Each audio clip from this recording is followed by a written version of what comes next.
just to revise what we have discussed, we have introduced managerial economics. Then we have studied definition of managerial economics.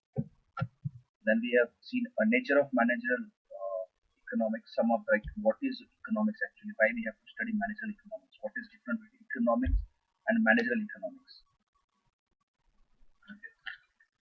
Then we have discussed scope of microeconomics and macroeconomics in terms of entire microeconomics. Microeconomics, we have seen what is microeconomics and how it affects the entire business environment. The basic question which are raised by economics are for like what to produce, how to distribute those goods.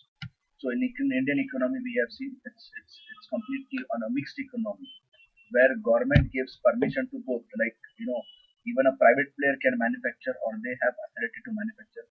In some terms, government has monopoly where only government can decide how to distribute or only government can produce something like nuclear project. Okay, there was railway, steel. Some of the industries were completely controlled by government, but going ahead we have moved to the LPG model, liberalization, privatization, globalization. In this era we have allowed even a private player to enter into these industries. Okay, this is what we call mixed economy. Mixed economy where private player also has a role to play in economy and government also has a role to play. Whereas there are other two forms of economy like capitalist economy, here complete laissez-faire, or it is complete freedom given to capitalist, or it is complete freedom given to business enterprise or private enterprise. Okay, this is based on meritocracy, like USA. If you can produce a good, if your quality is good, if your price is good, definitely you can sell more products, irrespective of like there is no restrictions what price you are charging or whatever profit you are making. Obviously that is based on certain principle. Like there will be competition, so you cannot sell at whatever price you. Okay, there will be always controlled by government. So there is something called free hand. There is always a free hand in a market. If you leave economy or if you leave economy to work in their own with their own speed, obviously there will be some free hand which will help economy to always balance themselves. Okay, Adam Smith has given this theory, necessary theory. Okay, David Ricardo also proponent of globalization of free trade. Okay, how to distribute, like whenever government feels that this is something very important good and this is must good for the sake of your survival, or this is something very essential to your survival, then government will distribute those to those people who are poor or those who will not be able to afford, like PDS system. Okay, government provides free goods or government provides at a very low cost, like 2 rupees kg rice, 3 rupees kg wheat, 5 rupees kg millets. So something like that, where government feels like people are not able to afford, and this is something which is very basic to their survival. Then government will distribute these goods from themselves. Okay. Whereas there is also another market which is open market where private player can sell as per their own convenience, like based on their cost. They will include some profit and they will sell at a selling price. Obviously, the moment you increase the selling prices, demand of quantity will reduce. Okay, so there will be always a competition. Like if somebody is selling at lower price, you also have to sell at lower price. If that person can manage with that price, that means he is making a profit. So you also have to come down to that price. Otherwise, all people will go to that person. Okay, so there is always imaginary hand.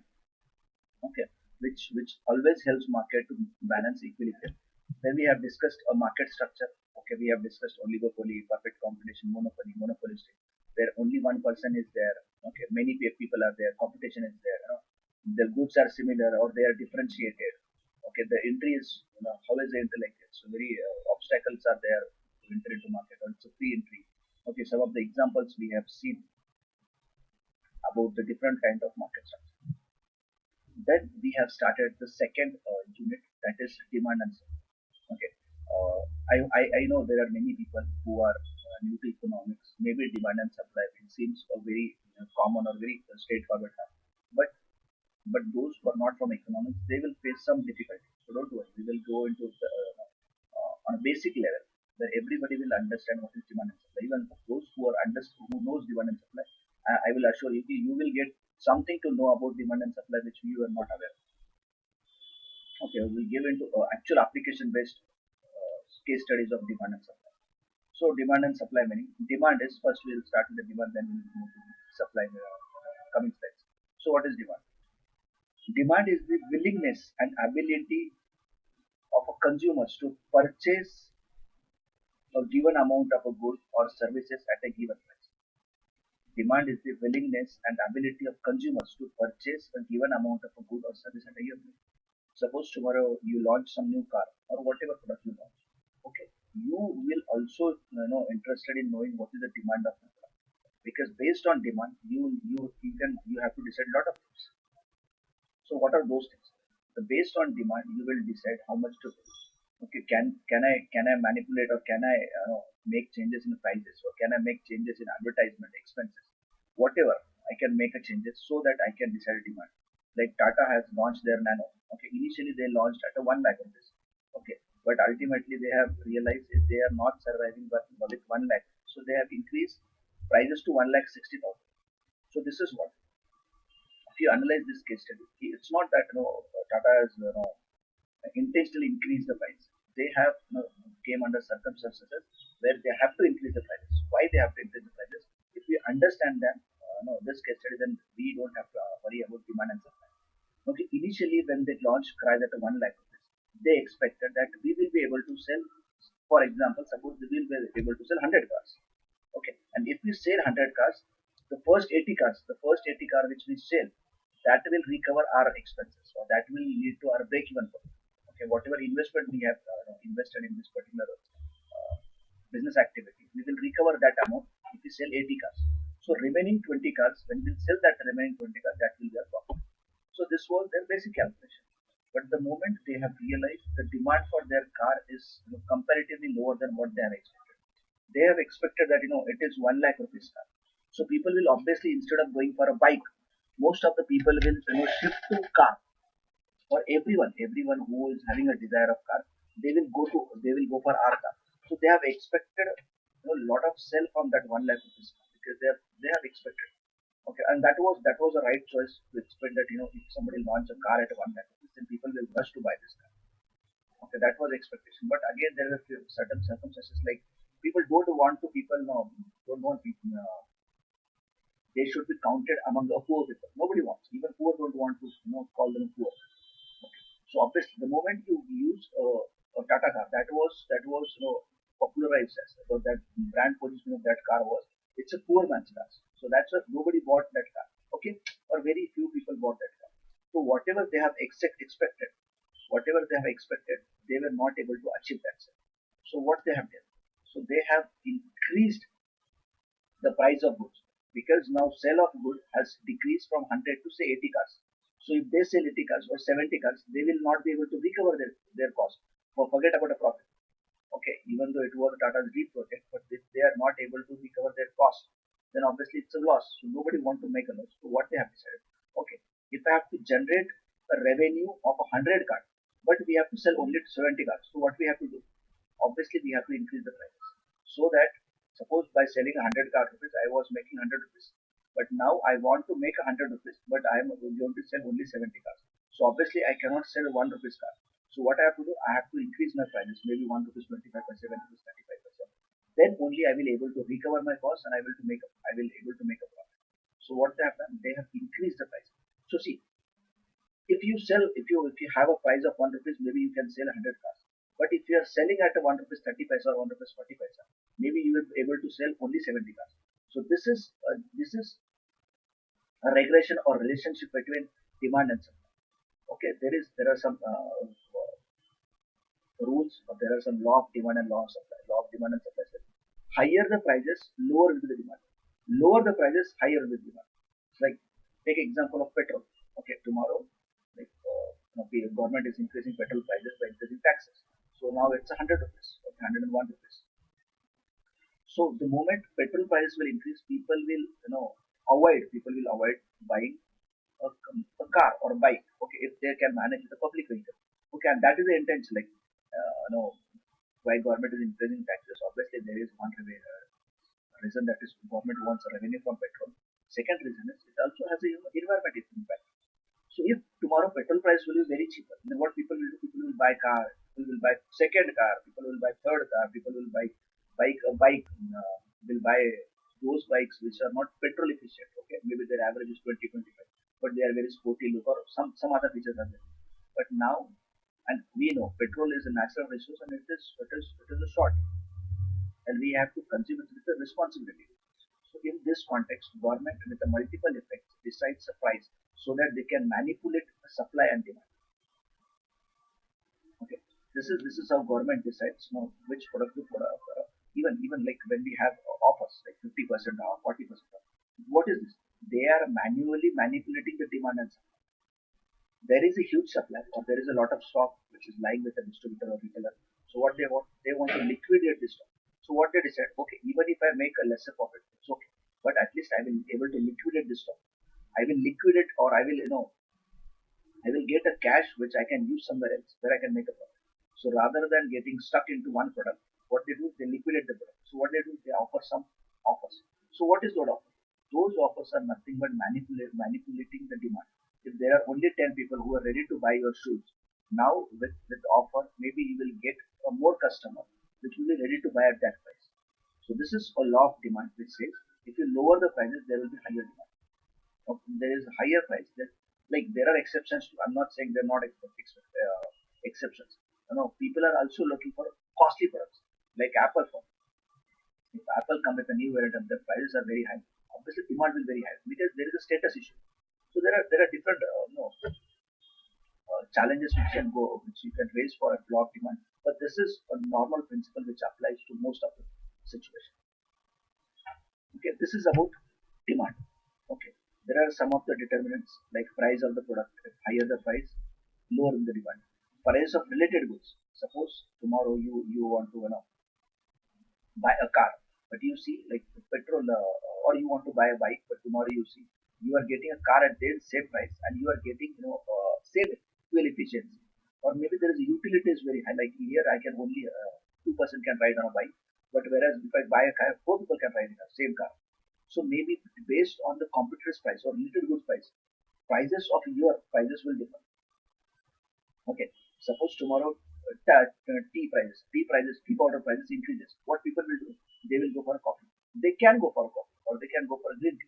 So there are various options available. So you also are not only competitors price, but you have to also consider the price of related goods. Okay, may not be direct competitor, but maybe a indirect competitor. Consumers income, right? Like today, consumers income has not dropped. So obviously the demand for goods are also dropped. Now people are buying only those things which are absolutely necessary. Okay, so now they are not spending something which is luxuries. Okay, or which they can control. So nowadays, like, most of the people are fall short of their income.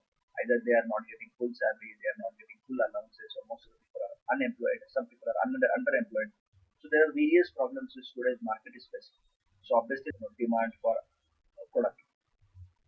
Okay, consumer taste and preference, like Apple we have discussed. Consumer taste and preference is completely towards the status rather than utility or rather than a value of a product. So what they do, it's had becomes a social status.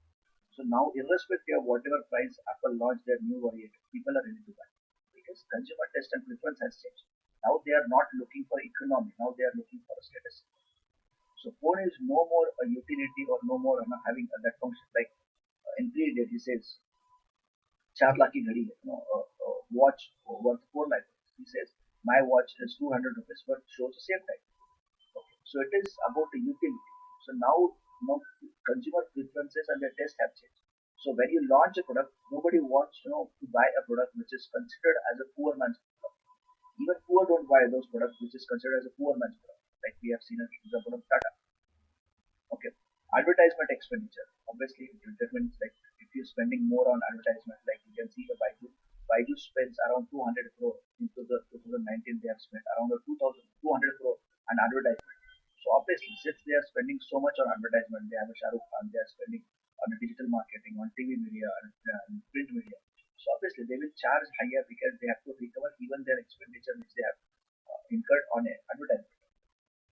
Consumers expectation, okay, if consumer is expectations are high, like we want a product and we want this facility in that product, but price should be this. If consumer is expecting that, obviously you have to understand the consumer demand and then you have to convert that demand into a product. So maybe you have to come with a customized product. Maybe like take an example of Oyo. What Oyo is, Oyo is not committing a luxury. Oyo is not committing in luxury. Ritesh Agarwal. is not committing a luxury. What they are committing? They are committing AC, they are committing cleanliness, they are committing you Wi-Fi, and they are committing you attached toilet bathroom. That's it. They are saying we will give you like lowest possibility, like whatever we are giving you, the lowest thing what you we get in with our rooms is this thing. Okay, Wi-Fi, cleanliness, toilet bathroom, attached toilet bathroom, and other basic facilities, hygiene. Okay, this is they have manipulated or they have understood the customer demand because they are going to spend just one night or one day in a hotel. So obviously they don't want to spend much on that. So they have came with the options and they are charging 400 to 500, 1000 rupees, 1500 rupees. You will get a lot of option in that. But before that, before this online booking, what used to happen? You used to directly go to hotel and you used to most of the time you will either get option or you won't get options, then you have to switch to other hotel with your luggage. Okay, so they have saved your lot of labor, your lot of uncertainty. Now you have booked your room online. You can go directly and you can check hassle free booking. Okay, so this is how they have understood the consumer demand and they have converted that demand into okay. Now we know that well, it's a big success. Demonstration effect, yes. How you demonstrate your product, what is your brand positioning, that also determines the price of. Okay, population of the country. Obviously, there is a higher population. We have to go with the bottom of the theory, CK Prahlad theory. Here you have two options. One, you can increase the prices and you can sell to lesser number of customers. Or on the other side, you can reduce the prices and you can sell it to higher number of people. Okay, like take an example of Bajaj or Suzuki. Obviously, what they do, they will look for a targeting large number of customers. So what they go for efficiency, like larger petrol efficiency, 60 average, 70 average, 80 average. Second thing, they will reduce their price, like 40, 50,000, 60,000 bike, start their bike. Whereas so for Yamaha, what they will do, they will target a niche customer, like they have a specific customer. They will not look for average. Their bikes average is 30, 35, and their prices are more than 1,50,000. So this is what. This is again based on a population of the country and your sample of your target customer. You decide your price. Okay. Distribution of national income obviously that depends like how much is your purchasing capacity. If your purchasing capacity is very high, obviously prices will be very high. The same good which you get in a US and which you get in India will have a different price. Why? Because there is a difference in the distribution of income. There is a lesser inequality in USA compared to India. Purchasing power capacity of USA citizens of USA is higher than purchasing power capacity of India. Okay, so these are some of the things which decides your pricing of product. Okay, next slide is price elasticity of demand. Now we have understood, like we have okay, sir, it is okay. As prices increase, demand for goods will decrease. But how much price will increase will lead to decrease in X number of X quantity of goods. So what is exact regression between price and price and the demand? To understand that exact relationship or exact effect of increase in X amount of price, suppose you have increased the price by 2 rupees, how much quantity demand in a quantity will reduce? Okay, if prices of petrol have gone from 80 to 100 rupees, how much demand has exactly reduced by increasing the 20 rupees? This is what we understand by price elasticity. How much increase in price will increase or decrease in price affect the quantity of demanded by consumer? This is price elasticity. If it is perfectly elastic, that means increase in 1 rupees price will decrease, increase in 1% of price will reduce the demand by 1%. This is perfect elasticity. And perfectly elastic means irrespective of whatever price you increase or whatever price you decrease, it is not going to affect demand. Take an example of salt. Irrespective of whatever price will be there for a salt, obviously you are going to buy a salt because that is a must product.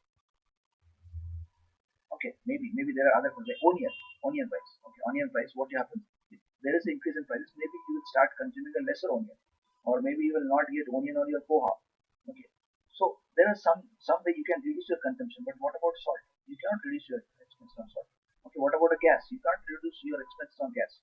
So there are certain things which are perfectly elastic, like irrespective of whatever price you give, people will buy it. Okay, price elasticity of demand. According to the law of demand, when prices goes up, consumers demand fewer quantities of a product. If the price of a good product falls, quantity demanded will rise. This we have discussed. But when the price of product changes, how much more or less will consumer buy? So to know exactly how much will be the change in a price which lead to change in demand, that is a price elasticity. To help answer this question, we will use a measurement called price elasticity of demand. Impact of price on demand. Price elasticity of demand is the percentage change in the quantity demanded given a percentage change in the price. If prices are increasing by 10%, then demand will reduce by 10%. If this is a situation, then there can be a perfect inelasticity. Elasticity. Suppose there is an increase in 5% and if prices are increased by 5%, demand had reduced by only 2%. Then obviously you will prefer to increase the price. If you are increasing prices by 5%, but your demand of product has decreased only by 2%, then obviously what you prefer to increase the prices. But increasing prices of 5%, if the quantity which is getting demanded will reduce from 10% to 20% or maybe more than that, then obviously what you will do, you will choose to stick to same price. This is what we call price elasticity or utility of price elasticity. Why we have to study price elasticity? Because based on those information, based on that number, how much is the price elasticity, you can decide whether you want to stick to same price, how much price you want to increase. Maybe you will go with a different trial and error method. What will happen if I increase the 2% price? What will happen if I increase the 5% income? So there are different conditions or different things you will apply to understand how much impact increase or decrease in prices will have on demand of the product. This is price elasticity of demand. Okay. I'm going with a very basic language. I'm not considering you have ever studied economics. So I hope your understanding or you are at least there. Once you read notes or once again you go back to slides, I'm sure you will be able to concretize or you will be able to consolidate whatever we are discussing now. Okay. Even those students who are not from economics, don't worry. We are going with very basic examples. The moment you read these slides or you go to our books, okay, the books which is provided by institute, if you go to those books, I am sure you will understand perfectly what is price elasticity of demand. It is a measure of how much quantity demanded of a good response to a change in the price of that good.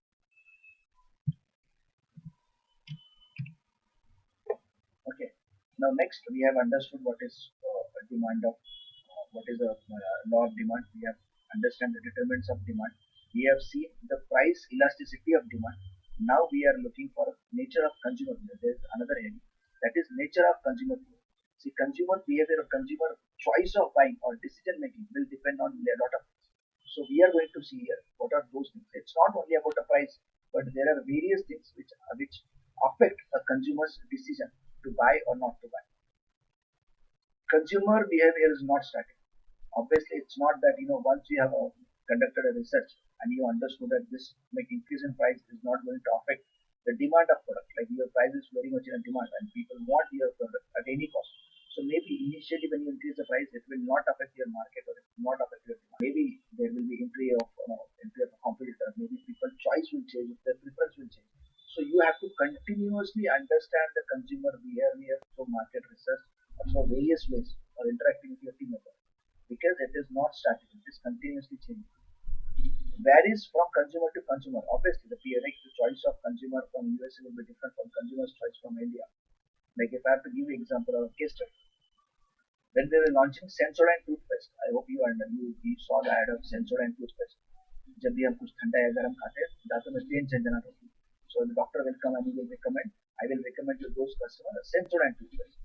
So while we are launching a toothpaste, Sensodyne is a very old toothpaste. It is already there in the market of a foreign country. So when we are launching that particular product into India, we have just copied there was the same manufacturer that was getting manufacturing at Singapore, and from Singapore it was going to the world. So similarly, when we launched that product into India, we have applied or we have ordered from the same country, from Singapore. So when GSK launched that particular product into Indian market, we have initially done a pilot study. Pilot study means you try that product with a fewer consumers, and you try to see their response. If their response is positive, you launch the product directly. If their response is negative, you will try to understand what are the changes you can make into this product so that you can directly launch the product to market. And why we have to go for a pilot study? To reduce our expenses and uncertainty. Okay, if you directly launch your product, Maybe the decisions or the product we are not, it's irrecoverable. Okay, maybe you will not able to recover the expenses, or you cannot change the mindset of people. So before you actually directly go into market, similarly when you try to see like whether oil is enough hot or not, what you do, you just put small amount of whatever you're going to fry in that oil. You just put smaller quantity and you see whether oil is hot or not. Then actually you put your product into that oil pan. Okay. Similarly, this is a pilot study. A pilot project means you try with a lesser number of sampling size, and once it shows its results, you are directly going to market, or you take a decision about going to market or not. Okay. So obviously, people try with a link. The choice will be different. So when we launch in Sensodyne, we have realized, in the USA, people don't want foam. Okay, when they are brushing, they don't want foam. What they want is their result. But in Indian mindset, like you won't feel like you have brushed until and unless you have a foam. Okay, if there is no foam, if you have just applied your toothpaste to you don't have a foam. You may not feel like you have brushed. You try a toothpaste, it doesn't give a foam. You will not feel like you have brushed. Entire day you will have that feeling that I have not brushed properly. But it is not there. Like if you have applied the sensor and it has worked irrespective of foam. But later on in Indian test, as per the Indian test, what we have to add some additives which gives a foam. More the foam, the more satisfaction. Okay, so the consumer choices are different, consumer to consumer, based on region, based on country, based on their community. The choices are different. Okay, information on consumer behavior is important to the marketers. Obviously, information is the most important thing to make a decision. Once you have information, it will make you in a situation where you can take a decision. So if you have done a research on consumer behavior, that particular research will give you enough inputs to take a decision. And that input is the information. Factors for marketing decision. Okay. Factors for marketing decision, product design and model, as I just said, by going for a pilot study, what you understand, whether the particular design or model is compatible or not. Can this mobile fit in your pocket or not? Okay. Can like it is easy to handle or not? So there are different things you can understand by going for consumer behavior. Maybe people, like there was a time when people were thinking, the smaller the size of a mobile, there will be higher sale. Okay, the smaller the size, higher will be the just 1 minute. Higher the cell, smaller the size, higher will be the cell. Okay, that was initial understanding. But now you see, people are looking for a higher, like comparatively larger size of mobile. Why? Because they are spending a lot of time on YouTube. Okay, they want a larger screen. They are watching movies. They are going for their online classes. There are a lot of things which people are doing on their mobile. So what they want? They want a larger size. So this thing you can recognize only and only when you go for consumer behavior or a marketing decision. Okay, or market research. Okay, promotion of product. Okay, how to promote the product? Like you can have a different strategy. You can have a different strategy to actually promote your product into market. Whether you want to go for digital marketing, whether you don't want to go for a traditional marketing, print media, or you want to go for a mouth-to-mouth public publicity. So whether you want to go for a PR. So whatever strategy you apply to promote your product, that is dependent on consumer behavior, understanding about the consumer behavior. See, ultimately, what is marketing? Marketing is not about selling a product. Marketing is about understanding the consumer demand, and then converting that demand into a product. Because ultimately, if you have understood the consumer demand, maybe you don't have to market yourself. If you understand what consumers are looking for, okay, ultimately you don't have to market your product. People will themselves come to your product and they will themselves search for your product. So this is what we call a product promotion of product. Positioning. Positioning is how you imagine or how you place your product in consumer's mind. Okay. The moment you see a Tata, what comes to your mind? As you call it. The moment you see Reliance, Reliance is coming into say broadband, or Reliance is coming into telecom service, or whatever in the area they enter. The moment I say Reliance, what comes to your mind is the price. Okay, they will provide product at the cheapest price. Okay, so this is a brand positioning. By various action, what they do, they provide you product at a cheapest price. Okay, this is a brand positioning. Pricing of the product. Pricing of the product also decided based on consumer behavior. Like you try to see what is the consumer behavior, how much price they are ready to pay for a particular product. Like launch of vaccines. Initially, government, like, there were many discussion about vaccine. Okay, people will pay anything. People will pay anything if they get a vaccine.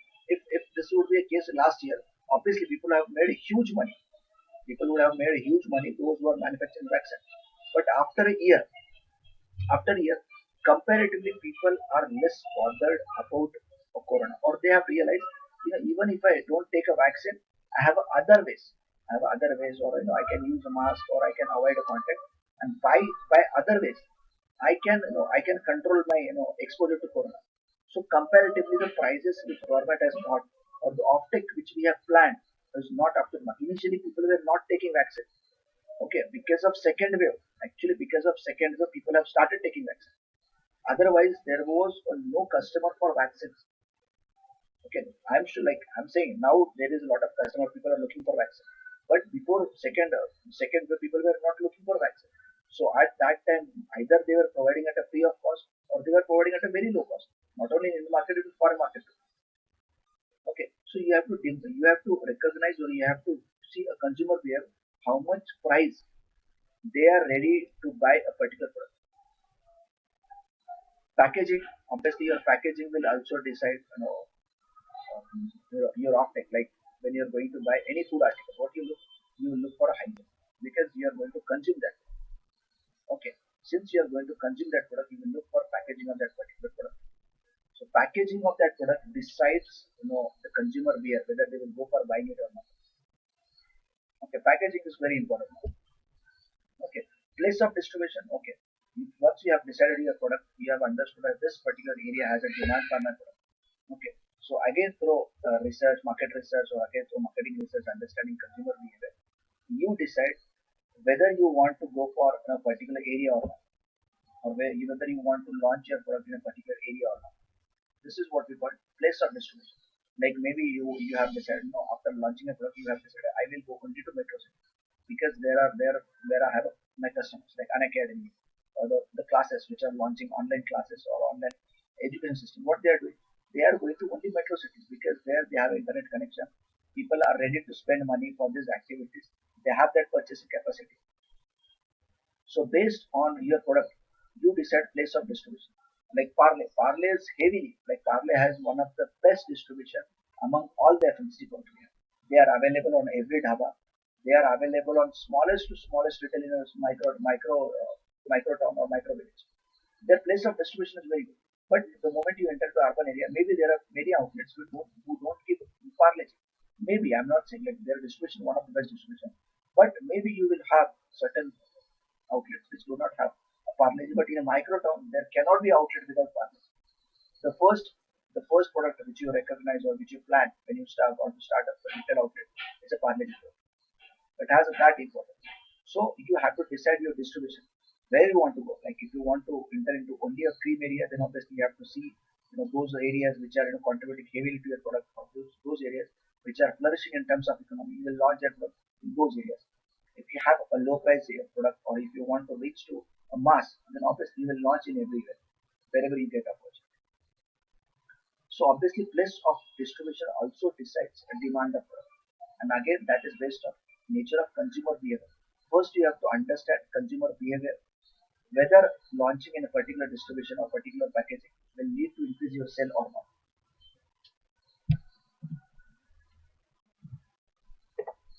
Okay, now next thing which we are going to discuss is that indifference curve. Okay, indifference curve is, suppose tomorrow you get a message. Suppose tomorrow you get a message that Pakistan is going to change their syllabus for 10th students. What will be your reaction? You will be not bothered what they are doing. Okay, you will not be bothered. Why? Because this is you are indifference to that point. This is not relating to you. So indifference is something where you are not interested, or it doesn't matter to you. So what is indifference curve, and why we are studying indifference curve in terms of studying price elasticity of price demand? Indifference curve is a graph showing various combination of two things, usually consumer goods, that in equal satisfaction or utility to an individual. The curve is drawn to show the indifferent position of the consumer having the choice of two products to get a maximum satisfaction. Suppose we have a 50 rupees. Suppose we have a 50 rupees. Maybe you like buying a pen. Maybe just for a sake of example, consider you like to buy a pen. Okay, if tomorrow you increase you buy every month you buy a 5 pen. Consider every month you buy a 5 pen and the cost of pen is 50 rupees or 10 rupees. So when you are having an income of 50 rupees, you are buying 5 pens. That doesn't mean tomorrow if prices no, if your income increases by 500 rupees, you will buy 50 pens. Why? Because everything has a limited utility. Okay, so what you will do with that remaining 450 rupees, you will buy something else. See, why we say human needs are unlimited, or how can we justify that human needs are unlimited? Because the moment their income will increase, they will generate a new demand. Understand this. The moment the income of people will increase, there will be a new demand by a consumer. So to grab that demand or to understand that product, you have to understand what is indifference. Okay, people are not bothered whether I am having a three pets or two notebook. Why? Or the two notebook or three pen? Because they are looking for a maximum satisfaction based on whatever income they have. Okay, so you being a business community or being a businessman, you have to understand. Okay, what is the combination which gives a maximum benefit to customer? Because they are not interested in buying a particular quantity, they are interested in maximum benefit. So you have to decide a combination to give a maximum benefit to customer. This is what we call indifference curve. Indifference curve, a graph showing various combinations of two things, usually consumer goods, that yield equal satisfaction or utility of investment. Okay, this is what we call indifference curve.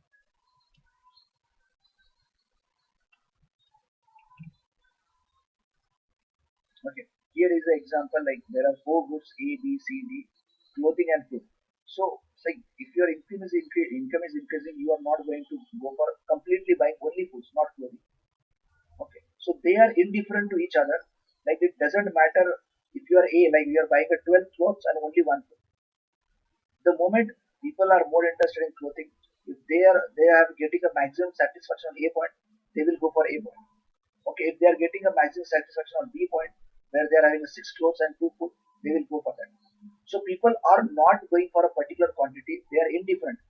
As a marketer, you have to decide, which combination is giving a maximum satisfaction to consumer, and you have to go with that particular point. This is what we call indifference curve. Okay. The next point or the next term after discussing a demand, what we are going to discuss is the supply. Okay. Supply means what? See, imagine supply. Consumers are demanding particular product. So demand is always associated with the consumer, whereas supply is always associated with a manufacturer or supplier of a good. Okay. So whenever you read a study that government is trying to increase the demand. So increase the demand means they are trying to do something which will affect consumers' choices of buying or consumers' capacity to buy. Maybe they reduce a tax structure.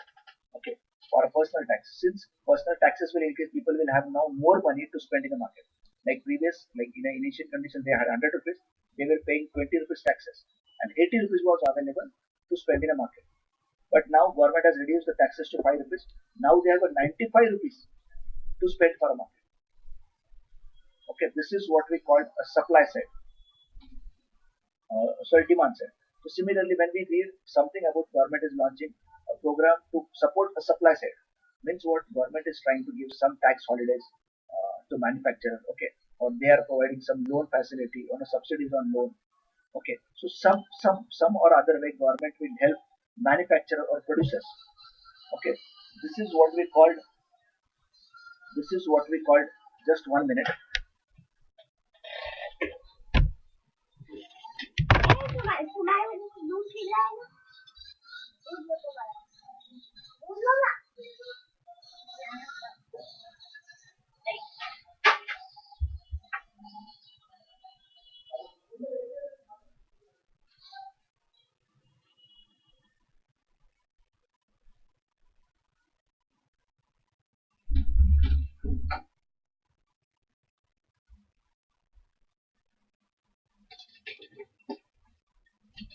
I'm sorry, there was some disturbance. Okay.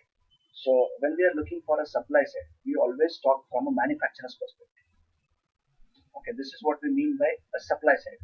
So if government is launching any program supply side, that means they are trying to help business community to reduce prices or to ensure there will be increase in demand. See, if government is not giving a support or if there is no measure to support supply side, what will happen?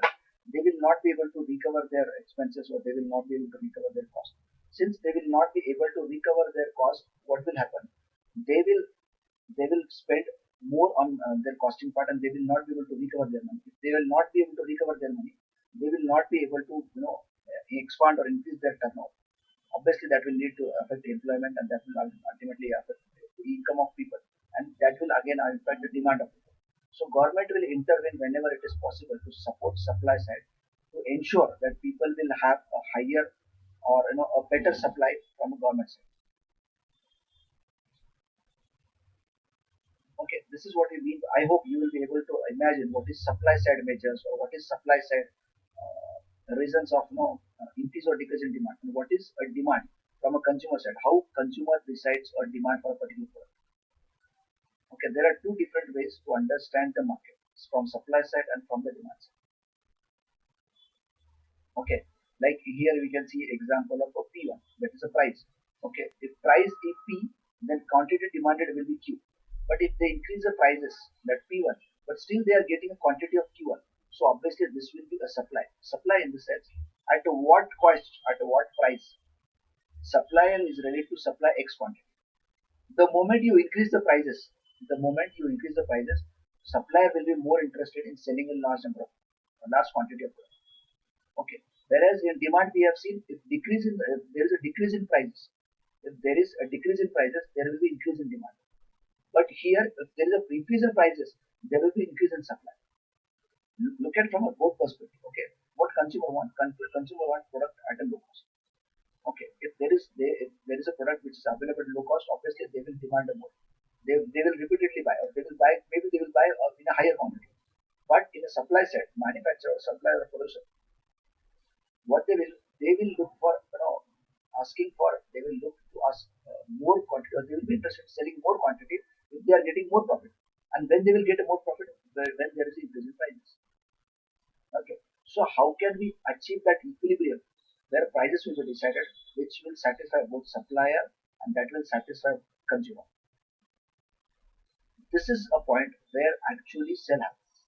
Okay, because consumer always want a lower price and supplier always want to increase the price. So where they both bargain or they both meeting or where there is a point when both are getting satisfied, that particular point is called a sell point. Okay, at that point actual sell will happen.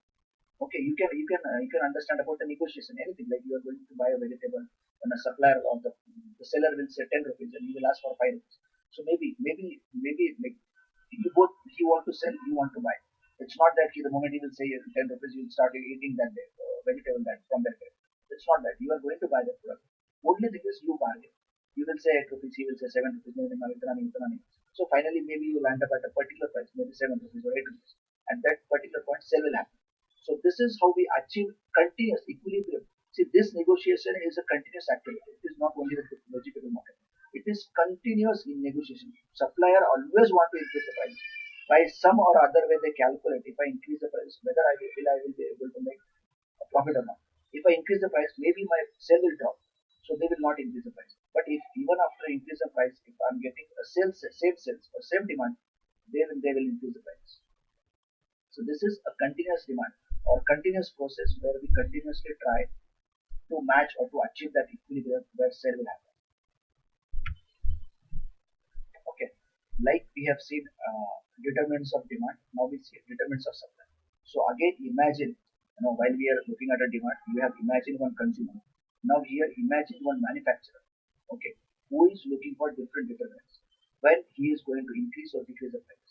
Prices of the commodity, okay, like if prices of a commodity is high, if people are ready to pay higher prices, then obviously what will happen to supply? Supply will be higher. Okay, manufacturer will buy a new machine, they will appoint more labor so that they will have a larger production since there is a higher price. And since there is a higher price, they want to avail that particular opportunity or they want to encase at a particular opportunity. So by any means, they will increase their production, and there will be increase in supply in the market. Prices of related goods. Okay, again we have seen price of related goods. Maybe tea or a coffee. Maybe they are not directly competitive, but they are indirectly competitive. So if prices of tea are increasing, then obviously those who are selling coffee, they are also having support, or they will also have a choice to increase their prices. Because anyhow, they know even if I increase my prices, people will not switch to tea because even prices of tea has increased. Okay, so this is how you decides about supply. If prices of related commodities are increased, they will also increase the prices and they will have the same supply. Okay, because there will not be there will not be any effect on demand of them. Prices of factors of production. Factors of production are there are four factors of production: land, labor, capital, and entrepreneurs. Okay, this will lead to your cost of production. If your cost of production is higher, then obviously you have no choice but to increase the prices. Okay, irrespective of whether supply increase or decrease, you will not bother at that particular time. Why? Because you will not able to survive at old price. You have to increase the prices because prices of factors of production have increased. Okay, now maybe raw material is very costly. Raw material is again a part of land. That land is not only about a physical land. It is about natural resources or whatever raw material you require from the nature. Okay, maybe there is an increase in the price of labor. After migration, after pandemic, or after lockdown, not after pandemic, this pandemic is still there. But after lockdown, second lockdown, the first lockdown, what happened? Most of the people who are working in these areas like Pune, Mumbai, they went to their hometown or they moved to their own place. So now Pune, Mumbai are facing shortage of labor. So now if you want to start any work like you are going for construction of house, you have to pay higher wages to employees. Why? Because there is a shortage of employees. Okay, there is higher prices since you are paying higher prices for labor charge. Obviously, whatever you produce by using those labor, you have to increase your prices. So now you will see in a market that every company is increasing their prices, irrespective of they know there is a lesser demand, but still they are increasing prices. Why? Because there is a increase in factor of production. There is a increase of price of factor of production. The cost of production has increased. Last 2 months, factories were closed. They have to pay rent. They have to pay to their labor. They have to and there was no income from that particular period. So obviously, to recover that, they have to increase the prices. There are so many reasons because of that. Those MRP products, those who are selling on MRP, they have increased their prices. Technology, obviously, if technology changes, like you will see with the electronic goods. Normally, whenever electronic goods get launched, their prices will be very high. But as time goes and as technology improves, people will able to make a lot of production in a shorter period of time. They will reduce the cost of raw material as subsidiary industries or external economies also start helping to these industries. This will lead to reduction in price and ultimately production. The price of that particular good or electronic good will reduce with the time. So as technology improves, people will go for economy of scale. They will have a larger production demand will increase, and ultimately the cost of production will decrease. That will also decide the determinants of supply. Since economy of the scale is improved, they are incurring lesser cost to produce the same good. They will be able to supply higher number of goods even at a lower price because their profit is lesser. Producers, obviously, if there are monopoly in the market, they will look for they don't bother about the price because they know irrespective of whatever price I charge, whatever price I charge, people will buy it. So if there are lesser number of customers or producers, obviously they will have a monopoly. If there are large number of producers, irrespective of with a narrow margin, they will produce, they will supply goods to market. Taxes and subsidies, again, taxes and subsidies are part of fiscal policy.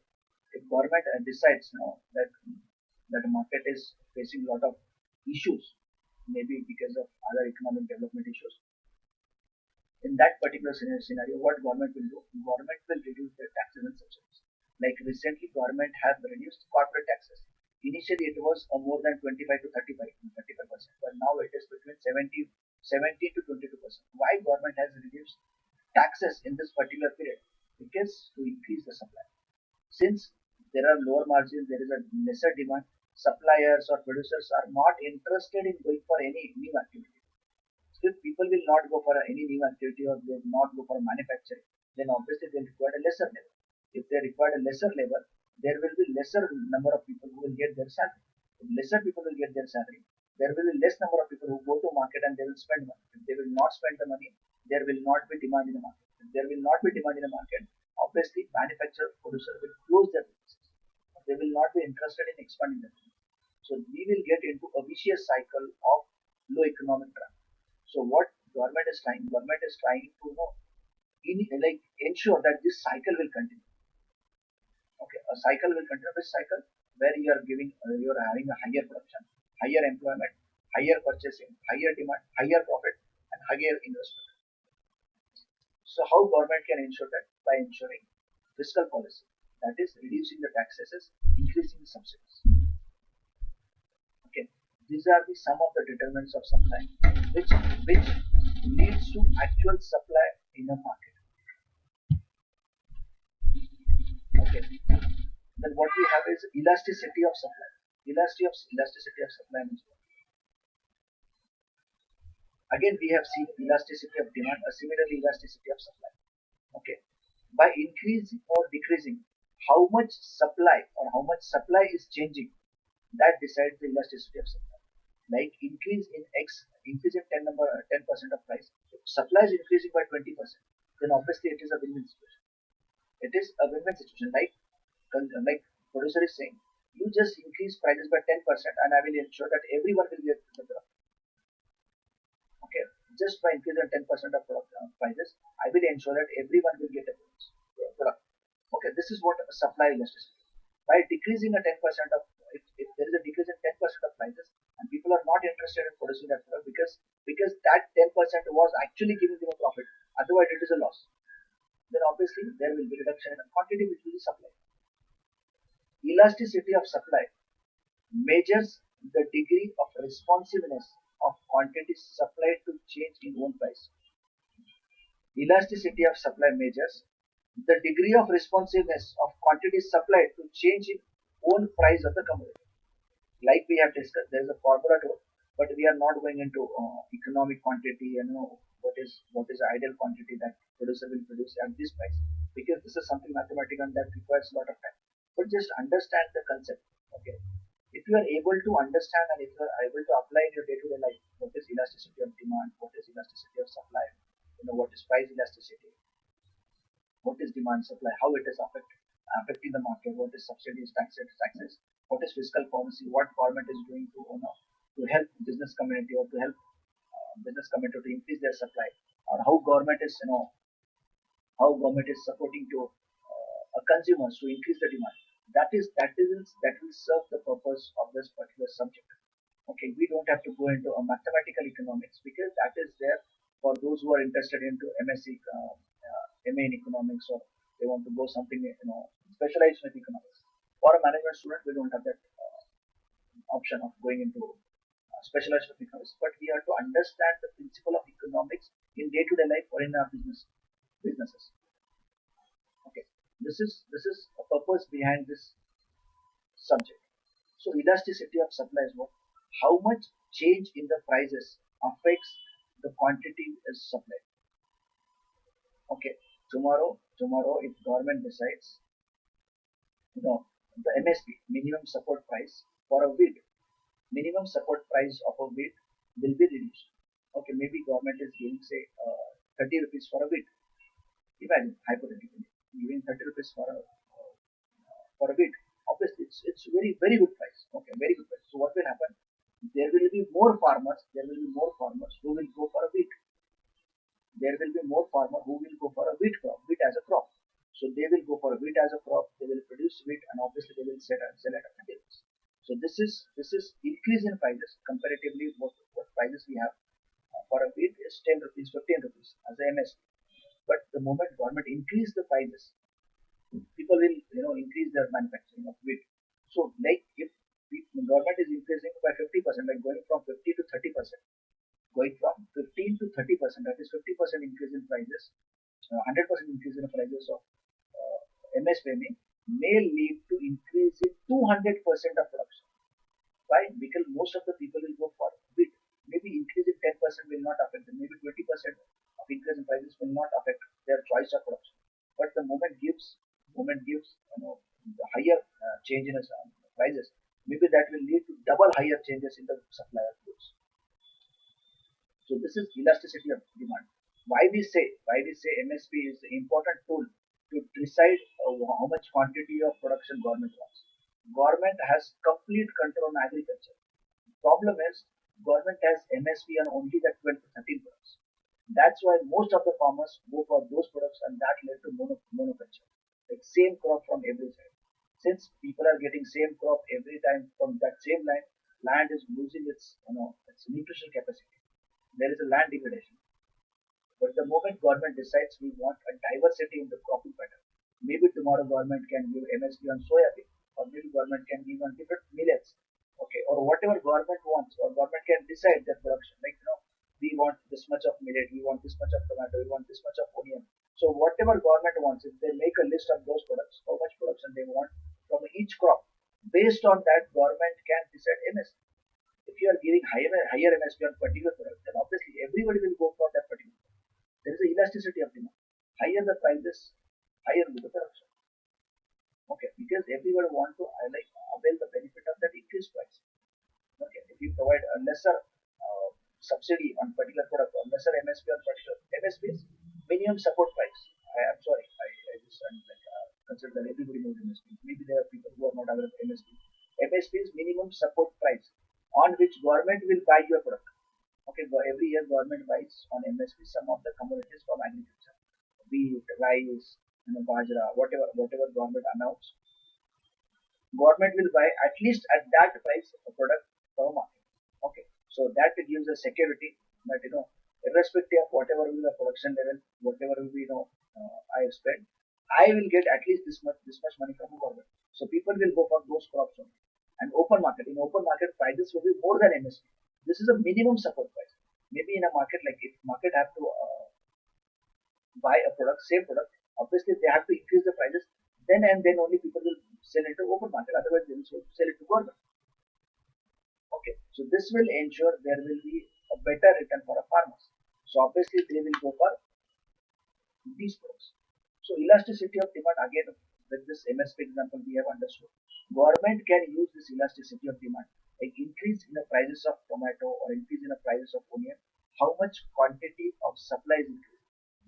Based on that elasticity of supply or elasticity of that number, elasticity of supply which we get from the formula, government can ensure or government can ensure how they are going to introduce diversity in terms of market. If they decide that we want various crops, we don't want shortage at any crop. Like normally we see onion is always get short in a particular period of time. Okay, it reaches 100 rupees. Otherwise it sells at 120 rupees, but otherwise it goes to 100 rupees. Okay, to avoid those situations, can government intervene or can government go for elasticity of supply? Can they calculate in advance or can they include onion into MSP, a basket of MSP, and can they ensure farmers that they will get a minimum this price if they go for onion and a crop? Okay, this is a utility of demand and supply, elasticity of demand. So we are done with second unit.